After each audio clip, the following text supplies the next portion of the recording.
បងប្អូនធ្លាប់ធ្វើស៊ូស៊ីអាំងញ៉ាំមកឆ្ងាញ់ខ្លាំងណាស់ជាមួយនឹងផាត់សាច់ក្តាមហើយថៃសមនទៀតញ៉ាំទឹកដោះគោសូននៃត្រយកកន្លងមួយសិនគ្រឿងផ្សំយើងមានថៃសមនមួយខាំប្រហែលពីជាង3អីទេជាមួយនឹងសាច់ក្តាម7 8ដើមឯហ្នឹងឬមួយក៏បងប្អូនដាក់តែសាច់ក្តាមក៏ឆ្ងាញ់ដែរហើយសមនហ្នឹងហាន់ហើយបើមានស្លឹកខ្ទឹមដាក់ស្លឹកខ្ទឹមខ្ញុំអត់មានខ្ញុំដាក់ខ្ទឹមយើងប្រឡាក់ជាមួយនឹងស្ករបន្តិចជាមួយនឹងអំបិលបន្តិចបានហើយកូរឲ្យសព្វយើងដាក់មកកន្លែងដល់សាច់ក្តាមម្ដងខ្ញុំដាក់ម៉ាយ៉ូណេសប្រហែលពី3ស្បៀបើមកចាប់ជាមួយនឹងស្ករបន្តិចម៉ាយ៉ូណេសខ្ញុំប្រើនឹងម៉ាយ៉ូណេសផ្អែមណាបងប្អូនសម្រាប់បាយយើងប្រើបាយក្តៅហើយដាក់ភេកល្ងមួយស្បៀអំបិលមកចាប់ជាមួយនឹងស្ករបន្តិចដាក់តិចទេណាបងប្អូនប៉ុន្តែជាតិសាហាវសម្រាប់ក្តារអាឡូមីញ៉ូមនេះយើងដាក់ក៏បានអត់ក៏បានហើយតាំងផឹកដល់លើខ្ញុំអត់ទាន់ញ៉ាំអីទេចឹងក៏ខ្ញុំដាក់ទឹកដោះគោសូនេស្រ៉ូមួយកែវសិនសំខាន់ពោពេញនៅវីតាមីនទៀតហើយតម្លៃក៏សមរម្យដែរហើយបងប្អូនសួរច្រើនមែនតើទឹកដោះគោនោះខ្ញុំទិញនៅណាសម្រាប់ទឹកដោះគោសូនេស្រ៉ូគឺមានលក់ទលំទលាយមែនតើភាសាទំនើបនៅតាមម៉ាតឬមួយក៏ផ្សារនានាក៏មានលក់ដែរទឹកដោះគោពណ៌ខៀវគឺសម្បូរដោយវីតាមីនជាមួយនឹងកាល់ស្យូមស័ក្តិសមជាមួយនឹងម៉ាម៉ាក់មានទងន់ញ៉ាំទៅអត់ធ្វើឲ្យឈឺឆ្អឹងឆ្អែងមនុស្សចាស់ញ៉ាំទៅការពារពុកឆ្អឹងម៉េងចាប់អាយុ2ឆ្នាំឡើងទៅគាត់អាចញ៉ាំបានហើយបើសម្រាប់រសជាតិវិញគឺមានរសជាតិសាបឡែមសំខាន់ឈ្ងុយទឹកដោះគោ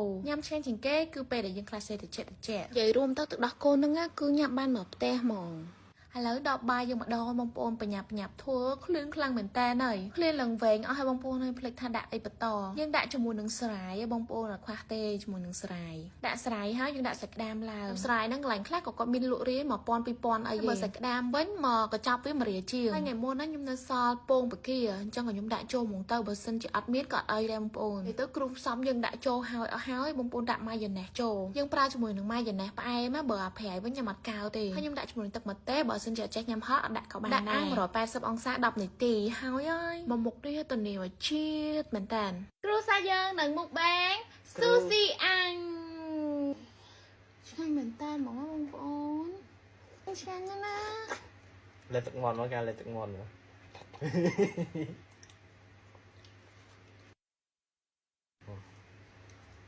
នេះអានេះឲ្យប៉ានេះ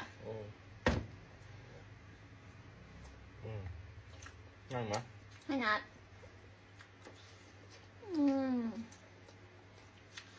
rồi vô đã vậy nó làm gì និយាយទៅមកមុខនេះគឺឆ្ងាញ់ខ្លាំងណាស់បងប្អូនកុំភ្លេចសាក់ធ្វើញ៉ាំណាហើយមួយចាននេះញ៉ាំបានគ្នា2នាក់ញ៉ាំទៅជក់មាត់ខ្លាំងមែនតើហើយអត់ទ្រាំទេអរគុណបងប្អូនដែលទស្សនាវីដេអូនេះចាប់បាយបាយបងប្អូនសួស្តីអ្នកទាំងអស់គ្នាថ្ងៃនេះខ្ញុំមកធ្វើជាមួយនឹង Tteokbokki ខ្ញុំអត់ប្រើម្សៅញ៉ៃទាំងអស់គ្នាគឺខ្ញុំប្រើបាញ់ត្រាំងដំបូងខ្ញុំយកបាញ់ត្រាំង4សន្លឹកបន្ទាប់មកយើងយកជ្រលក់ជាមួយទឹកប៉ុន្តែដៃមួយខាងអ្នកទាំងអស់គ្នានៅកាន់ឲ្យទុកវាណាដល់ពេលណាបាញ់ត្រាំងរបស់យើងរៀងថ្លាយើងយកវាចេញលឿនណាស់មិនត្រាំយូរអ្នកទាំងអស់គ្នាណាបន្ទាប់មកយើងលមូវាមូអ្នកទាំងអស់គ្នាលមូឲ្យតឹងមកណានិយាយទៅលមូធ្វើមិនឲ្យតឹងកុំឲ្យវាហាប់អរគ្នាធ្វើបាញ់ត្រាំង4ស្លឹកណាឬមួយក៏ចូលចិត្តញ៉ាំក្រាស់ជាងហ្នឹងស្វិតជាងហ្នឹងអាចដាក់5ស្លឹក6ស្លឹកតាមចិត្តគួងហើយបន្ទាប់មកយើងកាត់វាទៅនៅខ្ញុំកាត់តាមចំណូលចិត្តរបស់ខ្ញុំមកបើអ្នកទាំងអស់គ្នាចង់កាត់ដូចទូបគីហ្មងក៏បានដែរអានេះខ្ញុំប្រើ4គួងណាអ្នកទាំងអស់គ្នាគឺបានប៉ុណ្ណឹងខ្ញុំប្រើទឹកម្ទេសរបស់កូរ៉េអ្នកទាំងអស់គ្នាអាចគ្រូទិញនៅសាទំនើបបានយើងលាយគ្រឿងសអ្នកទាំងអស់គ្នាដាក់ស្ករ1ស្លាបព្រាឌីមួយចុងស្លាបព្រាទឹកម្ទេសកូរ៉េ2ស្លាបព្រាយើងអាចជំនួសទឹកម្ទេសធម្មតាបានណាទឹកប៉េងប៉ោះ2ស្លាបព្រាអ្នកទាំងអស់គ្នាដាក់ថែមទឹកស្អ៊ីវ1ស្លាបព្រាទៀតណាហើយដាក់ម្សៅម្ទេសតាមចំណូលចិត្តហើយកូរវាឲ្យសព្វញ៉ាំថែមជាមួយនឹង hot dog ជាមួយនឹងប្រហិតថៃកាត់ខ្ទឹមជាមួយនឹងស្លឹកខ្ទឹមផ្សេងគ្នាណាទុកឆ្នាំងឲ្យក្តៅហើយដាក់ប្រេងចូលបន្តិចក្បាលខ្ទឹមចូលលឹងឲ្យឈ្ងុយធំឈ្ងុយហើយអ្នកទាំងអស់គ្នាចាក់ទឹកគ្រឿងយើងចូលដាក់ទឹកកន្លះចានយើងកូរឲ្យសព្វមកដាក់ប្រហិតចូលនំចូលហើយយើងកូរវាសព្វគ្រឿងចូលបន្ថយភ្លើងបន្ទាប់មកបិទកុំមកទុកចោល5នាទីទឹកវាយ៉ាងខាប់ហើយយើងដាក់ស្លឹកខ្ទឹមចូលគឺឈ្ងុយខ្លាំងមែនតើអ្នកទាំងអស់គ្នាធ្វើម្ហូបហ្នឹងឈ្ងុយពេញផ្ទះមួយអ្នកទាំងអស់គ្នានេះគាត់តែបើកឈ្មោះឡើងក្តៅហ្មងឡើងឆ្ងាញ់ហ្មងនិយាយទៅខ្ញុំធ្លាប់ទៅញ៉ាំកន្លែងគេម្ដងប៉ុន្តែផ្អែមខ្លាំងអ្នកទាំងអស់គ្នាញ៉ាំការរៀនតែ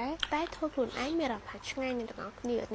សាក់ធ្វើសួស្តីអ្នកទាំងអស់គ្នាថ្ងៃនេះខ្ញុំមកធ្វើជាមួយនឹងចាហួយមីឡូគឺសំគឺងាយហ្មងមីឡូ2កញ្ចប់ដោះគោមីឡូ1ប្រអប់ហើយចាហួយស្ករ200ក្រាមនិងទឹក500មីលីលីត្របងអ្នកទាំងអស់គ្នាលាយស្ករម្សៅមីឡូអ្នកទាំងអស់គ្នាដាក់មកកញ្ចប់កន្លះបានទេណាទុកកន្លះកញ្ចប់នៅហ្នឹងឯងចំណុចទៀតខ្ញុំប្រាប់ណា បន្ទាប់មកយើងដាក់ម្សៅចំហួយខ្ញុំដាក់ម្សៅបាយបន្ទាប់មកយើងកូរវាឲ្យសព្វណាមកយើងដាក់ទឹកចូលឆ្នាំងហើយដាក់ម្សៅដែលយើងលាយនឹងចូលបន្ទាប់មកដាក់ទឹកដោះគោចូលហើយបន្ទាប់មកអ្នកទាំងអស់គ្នាកូរវាសព្វណាបន្ទាប់មកយើងយកទៅដាំទឹកនឹងឲ្យពុះណាបងអ្នកទាំងអស់គ្នាដាក់ភ្លើងខ្លាំងហើយកូរវារហូតណាពេលណាទឹកពុះហើយអ្នកទាំងអស់គ្នាបន្ថយភ្លើងទុកចោល1នាទីណាអូខេទឹកចំហួយយើងធ្វើហើយឥឡូវយើងដាក់ចូលក្នុងខេះទឹកកកបើសិនជាអ្នកទាំងអស់គ្នាមានខេះទឹកកកអាចដាក់ក្នុងចានឬមួយកកែវឲ្យបានណាឥឡូវយើងចាក់វាឲ្យពេញមកណាពេលនេះខ្ញុំដាក់ក្នុងចាននេះអត់មកយើងដាក់ក្នុងទូទឹកកកជាន់ក្រោមណាទុកចានតែ1ម៉ោងគឺបានញ៉ាំហើយអ្នកទាំងអស់គ្នា